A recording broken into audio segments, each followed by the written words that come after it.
இதெல்லாம் யாருக்காக பண்ணனு விக்ரம் ஒரு பக்கமும் இனியா ஒரு பக்கமும் ஒட்டுமொத்த குடும்பமும் ஒரே குரலா கேட்டுக்கிட்டு இருக்காங்க.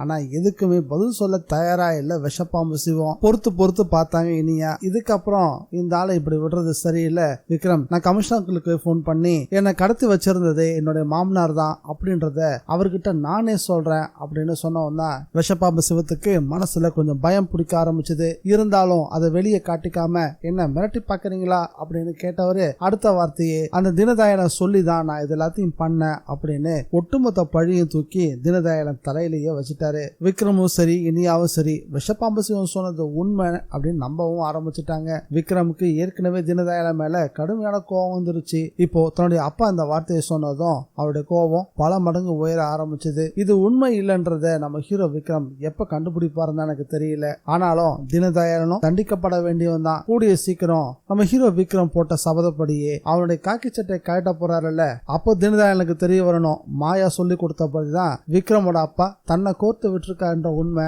அவனுக்கு தெரிய வந்து அவன் மாயாவுக்கு எதிராகவே திரும்பவும் ஆரம்பிக்கணும். தினதயாளன் மாயாவுக்கு எதிராக திரும்பவான்னு நீங்க நினைக்கிறீங்களா? உங்களுடைய கருத்து என்னன்றத மறக்காம கமெண்ட்ல பதிவு பண்ணுங்க.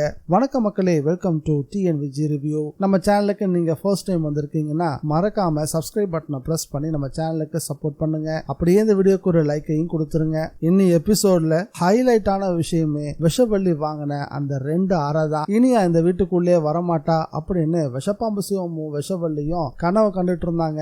ஆனா அந்த கனவை தகர்த்தெறிகிற மாதிரி நம்ம ஹீரோயின் இனியாவும் விக்ரமும் வந்து சேர்ந்தாங்க. வந்தவனே வாய வச்சுட்டு சும்மா இருந்திருக்கலாம்ல, ஏன் வீட்டுக்குள்ள நீ எப்படி வந்த, முதல்ல வீட்டை விட்டு வெளியே போ அப்படின்னு திமுறா விஷப்பாம்பு சிவம் ஆரம்பிக்கவும் கூடவே விஷவள்ளியும் சேர்ந்துகிட்டு இனியாவுக்கு எதிராக பேச ஆரம்பிக்கவும் தான் நம்ம ஹீரோயின் உச்ச கோபத்துக்கே போனாங்க. அதனாலதான் அந்த 2 அறையும் விழுந்துச்சு. எப்போ விஷப்பாம்பு சிவம் தினதயாளன் சொல்லிதான் நான் இதெல்லாம் பண்ணேன் அப்படின்னு சொன்னாரோ அடுத்த நிமிஷமே கௌரி அம்மாவும் உச்ச கோபத்துக்கு போயிட்டாங்க. போயும் அவன் சொல்றதை கேட்டா மருமகளை அடைச்சு வச்சிருந்த நீ எல்லாம் ஒரு மனுஷனானு சத்தம் போடவும் ஆரம்பிச்சாங்க.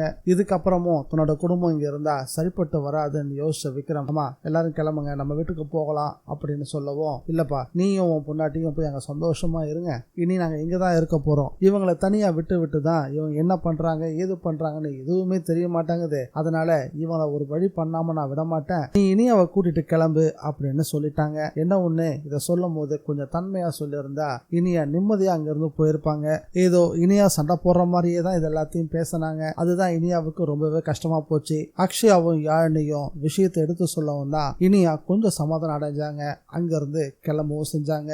அங்க இருந்து விக்ரமும் இனியாவும் கிளம்பி போன பிறகுதான் கௌரி அம்மா ஒரு பெரிய முடிவெடுத்தாங்க. இனி இந்த வீட்டுல 2 அடுப்பு, ஒன்னு நாம இன்னொன்னு அண்ணனும் தங்கச்சியும், அவங்க கூட யாரும் பேசவும் கூடாது, அவங்க தவிச்ச வாய்க்கு தண்ணியும் கொடுக்க கூடாதுன்னு இளங்கோ யாழினி அக்ஷயாவுக்கு கட்டளையே போட்டுட்டாங்க. விஷப்பாம்பு சிவம் என்னடா இது நாம நினைக்காதெல்லாம் நடந்துகிட்டு இருக்கு அப்படின்னு திருன்னு விழிக்கவும் ஆரம்பிச்சாரு. இதுக்கப்புறம் தான் விஷப்பாம்பு சிவம் உண்மையான கௌரி அம்மாவை பார்க்க போறாருன்னு எனக்கெல்லாம் தோணுது. கௌரி அம்மா விஷப்பாம்பு சிவத்தை உண்டில்லன்னு ஆக்குவாங்க நீங்க நினைக்கிறீங்களா? உங்களோட கருத்து என்னன்றதை மறக்காம கமெண்ட்ல பதிவு பண்ணுங்க. மீண்டும் அடுத்த வீடியோல சந்திக்கலாம். By guys.